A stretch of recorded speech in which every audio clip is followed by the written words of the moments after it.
Hello दोस्तों, कैसे हो आप सब? अच्छे हो? ठीक है, अच्छे से रहो, बढ़िया से रहो और पढ़ाई करते रहो। तो आज का हमारा इंटरेस्टिंग सा टॉपिक है केमिकल बॉन्डिंग। यस, बड़ा ही इंटरेस्टिंग सा टॉपिक है। केमिकल बॉन्डिंग मतलब क्या हो रहा है कि बॉन्ड कैसे फॉर्मेशन होते हैं। ठीक है, दो एटम्स लोग कैसे बॉन्ड बनाते हैं, कंपाउंड कैसे बनते हैं और कंपाउंड क्यों बनते हैं। फर्स्ट ऑफ ऑल क्वेश्चन बनाएगा कंपाउंड्स क्यों बनते हैं। हमारे पास एलिमेंट्स कितने हैं? 118 एलिमेंट्स है। ठीक है, टिल नाउ नॉन एलिमेंट्स है 118। तो ये जो 118 एलिमेंट्स है, ये लोग बॉन्ड बना क्यों रहे हैं? पहले रीज़न आ जाएगा कि क्यों बॉन्ड बना रहे हैं, क्या ज़रूरत है बॉन्ड बनाने का, क्या ये एलिमेंट्स कंबाइन कर रहे हैं, क्या ये एलिमेंट्स जो कंबाइन कर रहे हैं वो स्टेबल हैं कि नहीं है।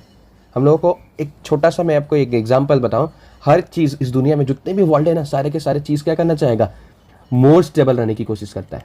मोर स्टेबल कब होगा? एक चीज़ में बोलूँगा बहुत स्टेबल। आप कब मोर स्टेबल होते हो? जब आप लोग लेस एनर्जी स्पेंड करते हो। अगर ये एक बॉल है, ठीक है, एक सबसे बहुत ही कॉमन सा एग्जांपल है, ये बॉल है, यहाँ पे रखा हुआ है, बहुत ऊपर में रखा हुआ है। ठीक है, ये क्या होगा?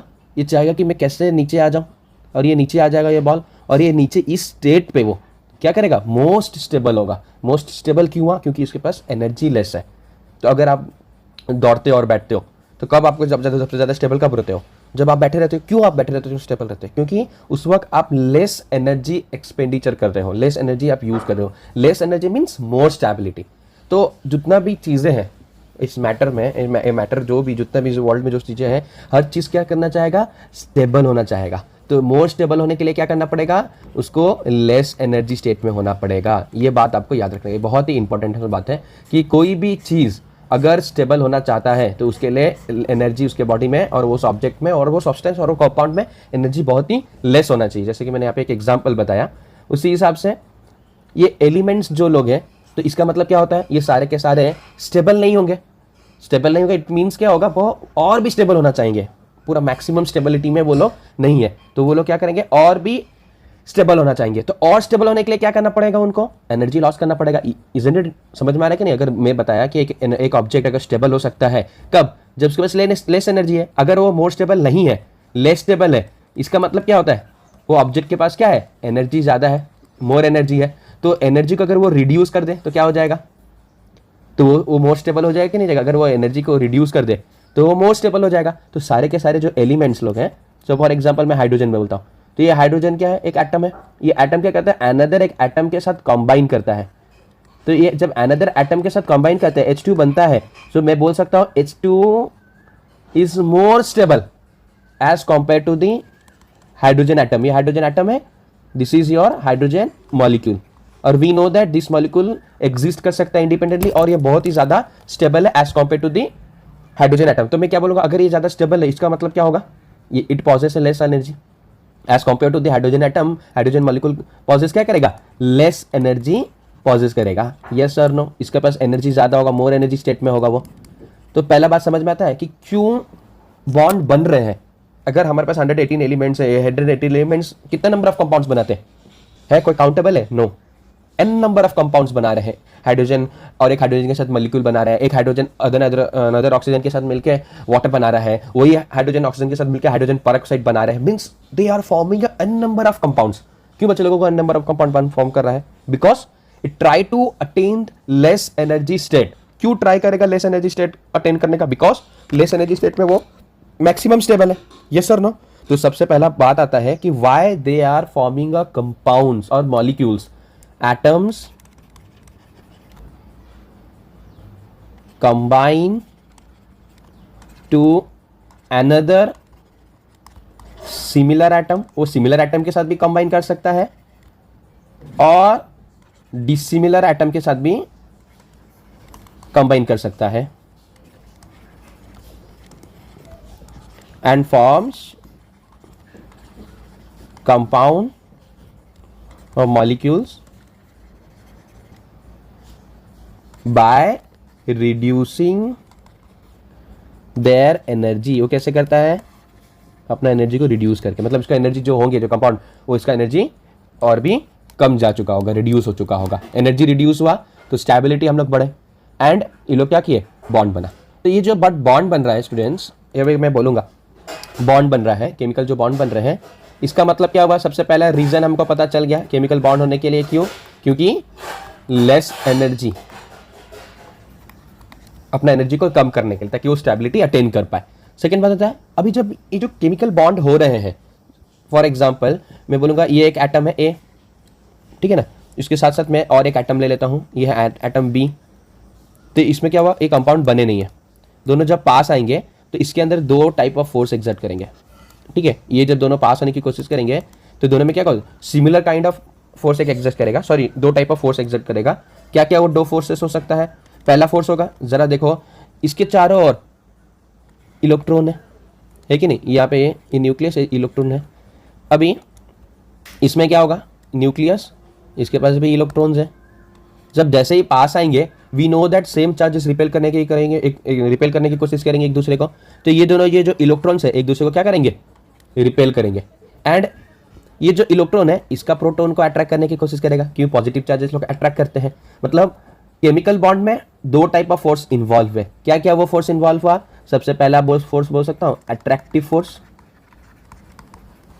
सेकंड क्या बोल सकता हूं, रिपल्सिव फोर्स। यस और नो? ये जो दो फोर्स हुआ अट्रैक्टिव, किसके किसके बीच में हुआ, इलेक्ट्रॉन एंड प्रोटॉन के बीच में, ठीक है, और न्यूक्लियस में बोल सकता हूं, ठीक है। और यहाँ पे रिपल्सिव किसके किसके बीच में हुआ, इलेक्ट्रॉन एंड इलेक्ट्रॉन। एंड जैसे ही दोनों पास आएंगे, ये दोनों न्यूक्लियस भी एक दूसरे को रिपल्सिव करने की कोशिश करेंगे, बट इसका इलेक्ट्रॉन क्या करेगा, इसका इलेक्ट्रॉन इसके न्यूक्लियस को टानेगा, and this nucleus will repel to the another nucleus of the atom. Yes और नो? तो ये दोनों के बीच में कौन सा फोर्सेस होगा केमिकल बॉन्ड के में? फिर भी ये क्यों बॉन्ड बना रहे हैं? अगर रिपल्सिव फोर्स है तो ये फिर क्यों बॉन्ड बना रहे हैं? अगर एक बॉन्ड बना रहा है तो मैं क्या बोल सकता हूं, ये बात को बोल सकता हूं कि अट्रैक्टिव फोर्स ग्रेटर हो चुका है रिपल्सिव फोर्स के साथ। यस और नो? अगर फोर्स ऑफ अट्रैक्शन ज्यादा है as compare to the force of repulsion, तो ये दोनों मॉलिक्यूल्स क्या होंगे, ये दोनों सॉरी एटम्स क्या होंगे, ये एटम ए और एटम बी पूरा पास आएंगे, एक दूसरे के पास आएंगे। जब पास आएंगे तो क्या करेंगे, मॉलिक्यूल्स बनाएंगे। ये दोनों क्या करेंगे, मॉलिक्यूल्स बना, ठीक है। तो ये लोग कितने पास आते हैं, ठीक है। जब ये लोग जितने जितने आस्ते आस्ते जो पास आएंगे ना, तो ये लोग की एनर्जी लोअर होते जाएंगे। जैसे कि अभी हम लोग ग्राफ में एक रिप्रेजेंट करके मैं आपको बता रहा हूं, ठीक है, ग्राफ में रिप्रेजेंट करके बता रहा हूं। तो अभी एक चीज और मैं बता दूं, जैसे ये मैंने बताया ये दोनों एटम्स लोग कंबाइन हुए और ये क्या दिया, एक मॉलिक्यूल दिया, ठीक है। और इसकी एनर्जी क्या होगी, लेस होगी। तो एनर्जी क्या होती है, रिड्यूस हो रही है। मतलब केमिकल बॉन्ड में हम लोग को क्या हो रहा है, एनर्जी रिलीज हो रहा है। तो हम लोग बोल सकते हैं chemical bond formation is always exothermic. Bond जब भी बनेगा वो क्या होगा, एक्सोथर्मिक होगा। एक्सो मतलब क्या होता है, हीट का रिलीज होना है। एक्सो मीन्स रिलीज होना, और थर्मिक मीन्स क्या हो जाएगा, हीट।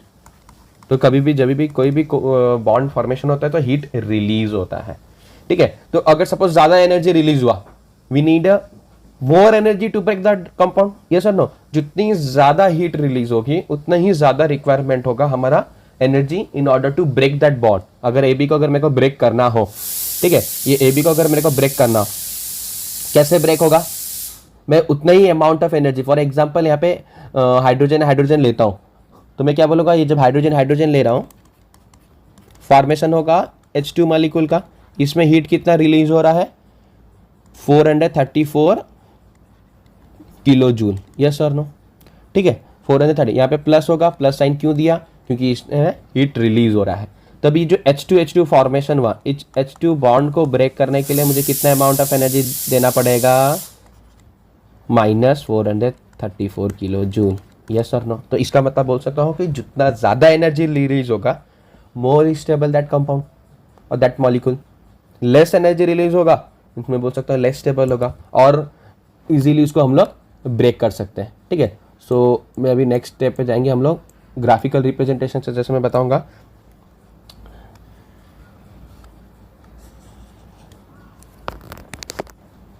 ठीक है, यहाँ पे ले लेता हूँ डिस्टेंस, ये हो जाती है मेरा एनर्जी, ठीक है।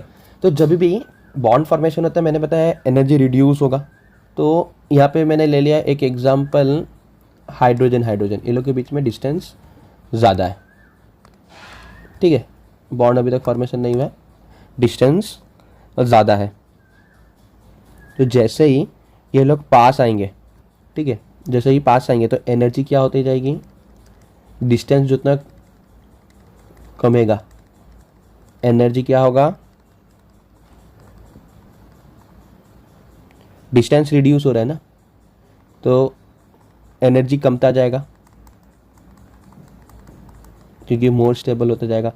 वो क्या हो गया, डॉट डॉट डॉट में मैं रिप्रेजेंट करता हूँ, ठीक है, ठीक है, यहाँ तक आ गया। मतलब इसने पूरा इस स्टेट में क्या हो चुका है, H2 फॉर्मेशन हो चुका है, H2 मॉलिक्यूल मेरा बन चुका है, ठीक है, ये H2 मॉलिक्यूल बन चुका है। ये आस्ते आस्ते आस्ते आस्ते क्या होगा, पास आते जाएंगे। जैसे जैसे H2 मॉलिक्यूल पास आएंगे एट्रैक्टिव फोर्स बढ़ता जाएगा एंड ये दोनों के बीच में ये इतना फार अपार्ट था,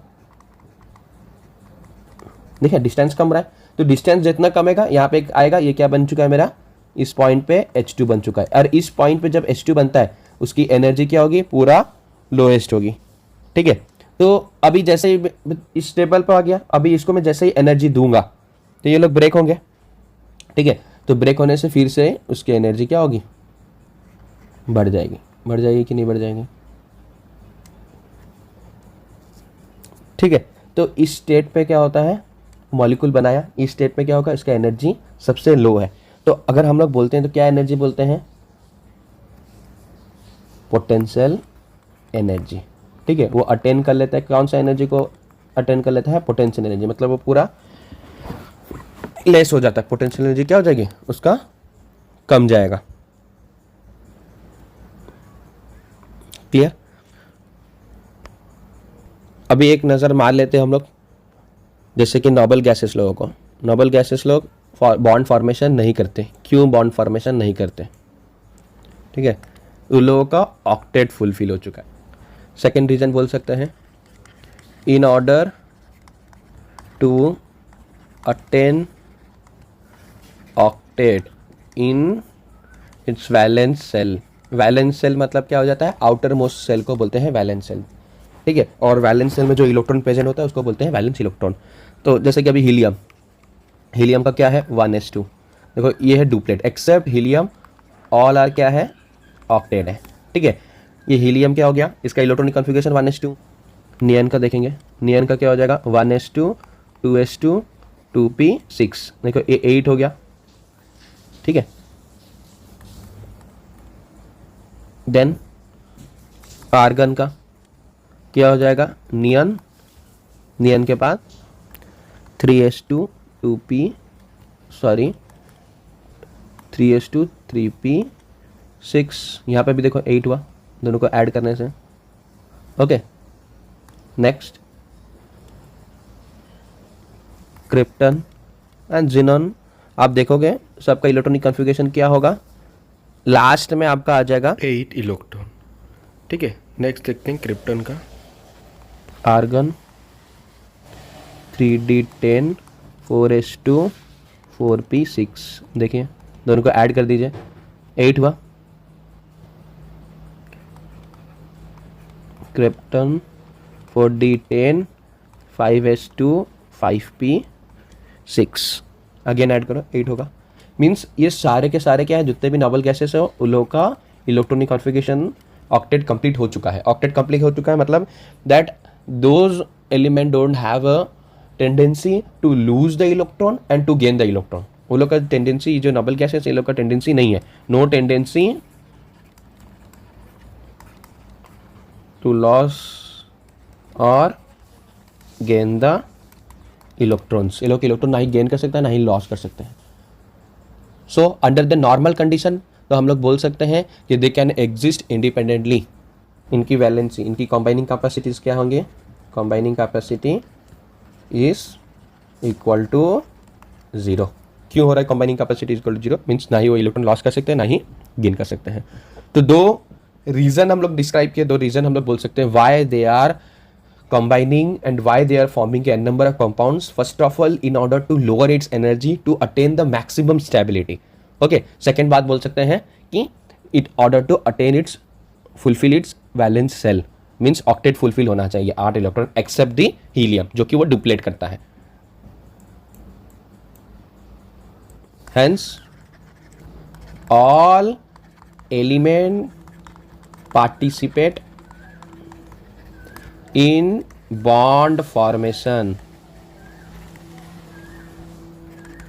except नोबल गैसेस। ठीक है, नोबल गैसेस लोग को छोड़ के सारे के सारे पार्टिसिपेट्स करेंगे। क्यों? क्योंकि ये लोग केमिकली स्टेबल है। केमिकली क्या है? स्टेबल है। क्यों केमिकली स्टेबल है? Because completely field electronic configuration, क्योंकि इनका जो इलेक्ट्रॉनिक कॉन्फ़िगरेशन है वो कंप्लीटली फील्ड है।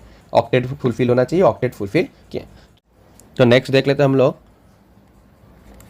Types of chemical bond. तो बॉन्ड कैसे फॉर्मेशन होता है?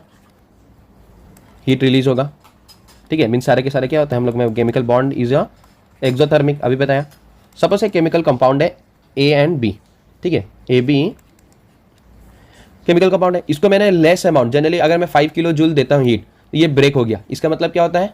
ये बहुत ही वीक बॉन्ड है। लेस अमाउंट ऑफ एनर्जी देने से वो ब्रेक हो जाता है। मीन्स इसको कंसिडर क्या करेंगे? Weak bond. अगर मैं एक कंपाउंड है ए बी, इसको मैं दे रहा हूँ 500 किलो जूल रिक्वायर हो रहा है to break the 1 mole of a compound. इसका मतलब कि ये बॉन्ड बहुत ही स्ट्रांग है। जितना ज़्यादा अमाउंट ऑफ एनर्जी रिक्वायरमेंट होगी उतना ही ज़्यादा स्ट्रांग होगा। ठीक है, सो केमिकल बॉन्ड कितने टाइप्स के हो सकते हैं? 2 टाइप्स। क्या क्या? एक स्ट्रांग बॉन्ड वाले, एक वीक बॉन्ड वाले। ठीक है, स्ट्रांग बॉन्ड मतलब क्या आएगा? जनरली हम लोग को एनर्जी कितना स्पेंड करना पड़ेगा? बहुत ज़्यादा अमाउंट ऑफ एनर्जी मिलेगा, nearly greater than 200 kilo joule per mole. ठीक है, जिस कंपाउंड को, जिस मॉलिक्यूल को अगर 200 किलो जूल पर मोल रिक्वायरमेंट होगा, तरीके से स्ट्रांग बॉन्ड हम लोग उसको कंसिडर करेंगे। And weak bond, weak bond मतलब क्या हो जाएगा? जिसको लेस अमाउंट ऑफ एनर्जी, इसके वैल्यू कितना होगा? 2 to 40 kilo joule per mole. ठीक है, अगर एक कंपाउंड को 10 किलो जूल का रिक्वायरमेंट हो रहा है, मीन्स वो बॉन्ड क्या है? बहुत ही वीक है, because less amount of energy requirement हुआ। तो इसके अंदर क्या क्या आ सकते हैं एग्जाम्पल? अगर हम लोग कंसिडर करेंगे, क्या क्या एग्जाम्पल होगा? आयनिक, यस, आयनिक कंपाउंड्स लोग क्या होते हैं? बहुत ही स्ट्रांग होते हैं। आयनिक बॉन्ड वाले बहुत स्ट्रांग। कोवैलेंट, ये लोग को 500, 300, 400 किलो जूल पर मोल रिक्वायरमेंट होती है। Coordinate bond,